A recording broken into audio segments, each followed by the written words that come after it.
పవన్ కళ్యాణ్ హీరోగా సుజీత్ దర్శకత్వంలో రూపొందిన ఓజీ సినిమా బాక్సాఫీస్ ను షేక్ చేస్తోంది. విడుదలైన 4 రోజుల్లోనే ఈ చిత్రం ప్రపంచవ్యాప్తంగా 252 కోట్లకు పైగా గ్రాస్ వసూలు చేసి 200 కోట్ల క్లబ్లో స్థానం సంపాదించింది. డివివి ఎంటర్టైన్మెంట్స్ ఈ విషయాన్ని ఓ ఆకర్షణీయమైన పోస్టర్తో అధికారికంగా ప్రకటించింది. మొదటి రోజే 154 కోట్లకు పైగా రాబట్టిన ఈ సినిమా టాలీవుడ్లో టాప్ 10 అత్యధిక ఓపెనింగ్ల జాబితాలో 7వ స్థానంలో నిలిచింది.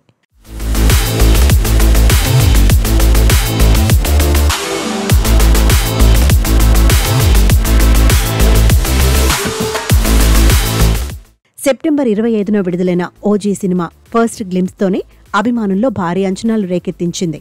విడుదలై 5 రోజులు గడుస్తున్నా ఈ సినిమా క్రేజ్ ఏమాత్రం తగ్గలేదు. చిన్నారుల నుంచి సీనియర్ సిటిజన్ల వరకు అందరూ ఓజీ ఫీవర్లో మునిగిపారు. సోషల్ మీడియాలో ఎటు చూసినా ఓజీ హడావిడే. ఇన్స్టాగ్రామ్లో 300 రీల్స్ స్క్రోల్ చేస్తే 260కి పైగా ఓజీకి సంబంధించినవే కనిపిస్తున్నాయి. అంతలా ఈ సినిమా ప్రేక్షకుల మనసు గెలుచుకుంది. సుజీత్ దర్శకత్వంలో డివివి దానయ్య నిర్మించిన ఈ చిత్రం పవన్ కళ్యాణ్ అభిమానులు ఆశించిన ప్రతి అంశాన్ని అందించింది. Pawan look, style, mannerism, elevation scenes ప్రతి ఫ్రేమ్లోనూ అభిమానులకు గూస్ బంప్స్ తెప్పించాయి.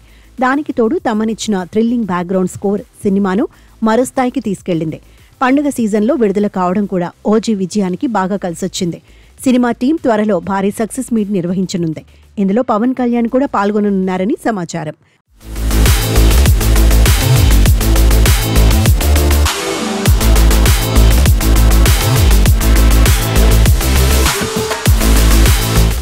ఓజీలో మరో ఆకర్షణ ఏమిటంటే డీజే టిల్లు ఫేమ్ నేహా శెట్టి నటించిన ఓ స్పెషల్ సాంగ్.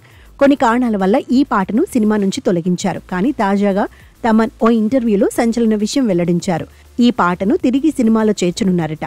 ఈ వార్త అభిమానుల్లో మరింత ఉత్సాహాన్ని నింపింది. నేహా శెట్టి స్పెషల్ సాంగ్ తిరిగి చేర్చడంతో సినిమా మరింత ఆకర్షణీయంగా మారనుంది. ఈ సినిమా ఇంకెన్ని రికార్డులు బద్దలు కొడుతుందో చూడాలి.